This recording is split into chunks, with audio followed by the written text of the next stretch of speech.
नमस्कार मित्रांनो. तर मला वाटत होतं आमचे टोमॅटोवर डाग पडलेत का काय, की पण बाजारामध्ये बघितलं तर सगळे टोमॅटो तसलीच चित्र लोक म्हणजे आपल्याला तेवढी चर्चा ऐकण्यात आली नव्हती की आमचे पण टोमॅटोला असं असं झाले. तर मित्रांनो तुम्हाला मी दाखवून घेतो बघा हे टोमॅटो झालेत का नाही. आणि बाजारामध्ये आता काल शनिवारचा बाजार, आडसचा बाजार असतो आमच्या इथला, तर बाजारामध्ये पण असेच टोमॅटो होते जसे की ही जी डाग पडलेली आहे का नाही. तर अशा प्रकारचे टोमॅटो सगळे पिकलेले पण होते. आम्ही म्हणलं आमच्याच टोमॅटोवरती रोग पडला काय की, परंतु सगळेच टोमॅटो पिकावर रोग पडला आहे आणि त्याचा फटका सगळ्याच शेतकऱ्याला बसला, आपल्यालाच म्हणून नाही. तर आम्हाला वाटत होतं आमच्याच टोमॅटोवरती झालं काय की, म्हणून आम्ही बेजार होतात फवारू हे करू ते करू. पण सगळीकडंच तो प्रॉब्लेम आहे. आणि तसं तर करपा थोडा कंट्रोल झाला बरं का ते नीट करण्यामध्ये. आणि मित्रांनो शेंडे हे असे जळून गेले होते. तर चला नवीन शेंडा फुटायला लागला, अजून काही ना काही लागलच वरी.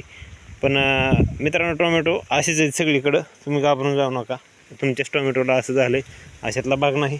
तर सगळ्याच टोमॅटोला अशा प्रकारचा रोग आहे, बाजारामध्ये पण आहे आणि आपल्या प्लॉटवर पण आहे. तर घाबरून जायचं काही कारण नाही. असलेच टोमॅटो सगळ्याची, तुम्ही म्हणताल दुसऱ्याची चांगले तर आपल्यालाच काय झालं, पण सगळ्याची टोमॅटो अशी झालीत. त्याच्यामुळं आपल्या एकट्यावर दोष घालून घेऊ नका. बघा हे अशीच झाली सगळे टोमॅटो, आमचे पण झालेत आणि मार्केटमध्ये पण झालेत.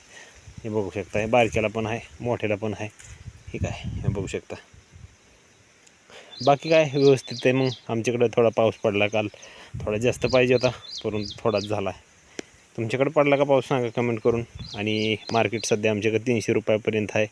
तुमच्याकडे कसं मार्केट चालू आहे ते पण सांगा. भेटू दुसऱ्या व्हिडिओत. धन्यवाद.